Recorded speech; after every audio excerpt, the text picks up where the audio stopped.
Hi everyone. So I asked you guys on Facebook what would you guys like to see for a 1960s song series, and somebody said James Brown. So I decided to choose one of his songs. This one is from 1965 and it's called I Feel Good, and I know many of you guys have already heard it before, but what I wanted to do with I Feel Good was use a color that obviously symbolized feeling good, being at peace, and so I chose the color blue, especially because this particular look that you may have already seen something similar to it from the 60s with the cut crease is usually done with steely blues.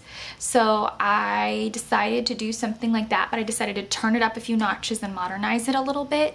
I definitely shaded it in, made it a little bit more blue, and then to sort of bring in some inspiration from his actual clothing, I added a touch of texture on the bottom because he wore brocades and velvets and things like that. And then I just did a really pretty flushed natural face that a lot of people in the 60s did wear. So I hope that you enjoy this fun look, and thank you so much for watching. % pure organic coffee bean caffeine eye cream, love that stuff, and the all natural face magic vegan eyeshadow primer all over the lids up to the brow bone, and a little bit of beauty without cruelty super cover cream concealer in medium, and that's underneath the arch of the brow bone. On the look, I'm going to begin by taking Pebbles and London Fog on the 781 brush from Delling Tools.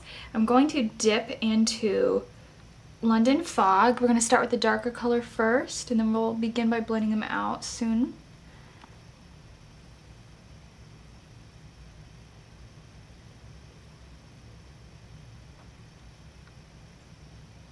We're just going to fade it inward. And then I'm going to go to the outer side, pick up a little bit more of London Fog, and begin by doing sort of a really intense cat eye shape. Because this line gets really fuzzy and stuff like that, we're not going to try to darken it in. We're just going to blend it out with that lighter shade Pebbles. And we're just going to kind of transition that color.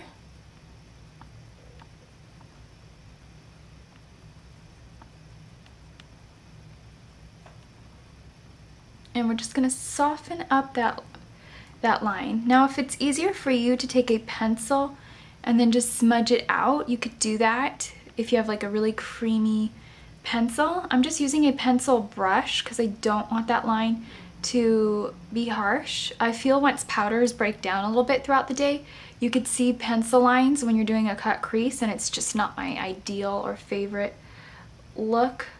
The top of that as well.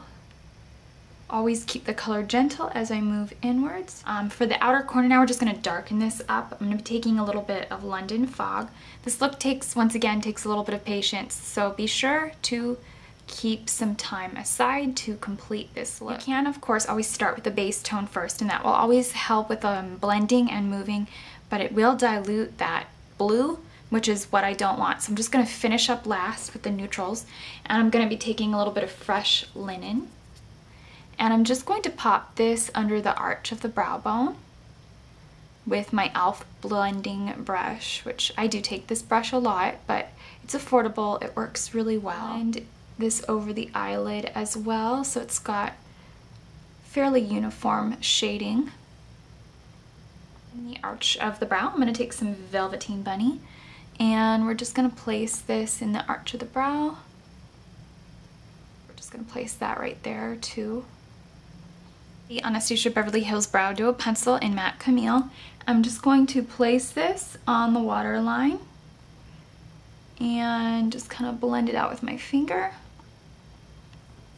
For the lower lash line, it's best to choose something that's going to stay all day long. So I'm going to take the Zuzu Luxe Eyeliner in Obsidian, and I'm going to create a fairly harsh line on the bottom.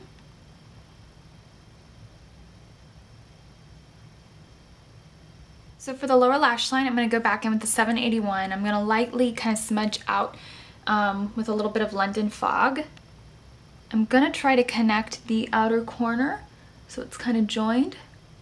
If you have watery eyes, you could always don't join, because your masterpiece will be ruined. I always like to take my finger, insert it into the makeup remover wipe, and that way it kind of just works as a pointer to remove what I don't want.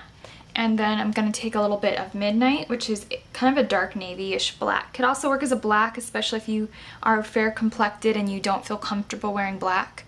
But we're just going to redo the same thing on the other eye. Upper lash line.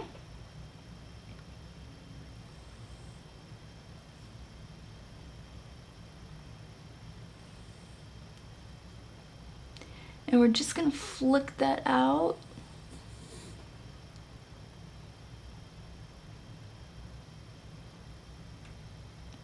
To sort of dress up this matte look at this point, because it's very matte, it's actually quite iconic, 70s eye right now, but I want to sort of dress it up a little bit because James Brown wore very you know, kind of fancy stage outfits with, like, you know, the bell-bottom suits, the high collar, there would be brocade on them, velvet. So I just kind of wanted to introduce something more textural into this to sort of personify his clothing. The Lit Glitter, clearly clearly liquid glitter base, and this is the original formula. It happens to be my personal favorite formula for daily wear. So I'm just gonna go ahead. Well, if you're somebody who wears a lot of makeup daily, this is the gentle one, but it's effective. And now I'm going to be taking Elton John, which is a sort of a tealy blue. I'll have a blog post by the time this goes up, so you can go ahead and check out the swatches. And this is metallic, size number 2, you know, more of a fabric-y type of look. Very rich. And place that at the lower lash line. Don't worry if it gets on your eyelashes. I think that's kind of cool. Kind of creates like a glittery mascara. If you hate that, don't do your mascara until you get the glitter on, and then you can just sort of shake it out. Once your mascara goes on though, it's really gonna stick hard in your lashes. I picked up a really amazing heavy kind of twiggy, spiky set of lashes. And these are the number 47s from Cara. There's a lot of red cherry lashes that look similar to this. I think they're even the same brand or distributor or whatever. The case is the same as the red cherry or Miss Adora. I'm gonna take the Too Faced Perfect Eyes Waterproof Liner in Perfect Black, and it's a pencil liner. I'm just gonna go over the lash band, which is why I like it as a cream base usually, or directly underneath liquid liner so that it really rests and sets. On the waterline, this just flows away, even though I'm kind of gluing my lashes together. Oh, I've been wanting to try the Inglot Cream Blushes, the ones that come in the little pot, almost look like a lipstick or whatever. And this is the number 90. And it's their darker peach. They have a light peach, but this is the one I wanted. I think it'll show up on a variety of skin tones. It's a little warm in here, so I have to be very careful with it. But yeah, it is a very pigmented cream blush. I don't want the face to be too matte, so I'm just going to keep it dewy by taking the Pumpkin Poppy Oil Absorbing Mineral Veil. And I'm going to get this on with my Sedona Lace Kabuki, which looks like this. And we're just going to go ahead and buff that onto the face with Chocolate Soleil from Too Faced. And I'm just going to go in with that Sedona Lace Kabuki and just lightly go over the outside of my face. Inglot Soft Precision Lip Liner in 67.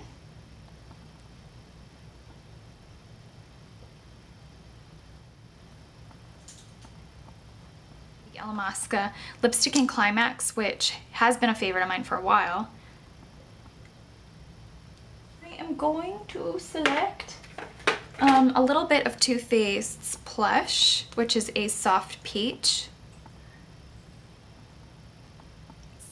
And you can always make the face dewier, which I think I'm going to do that. Oops. Don't spray your eyeballs. Alright, well that's it for the day. And I think I'm pretty much done. Just going to put some argan oil in my hair and I'm good to go. Thank you for watching.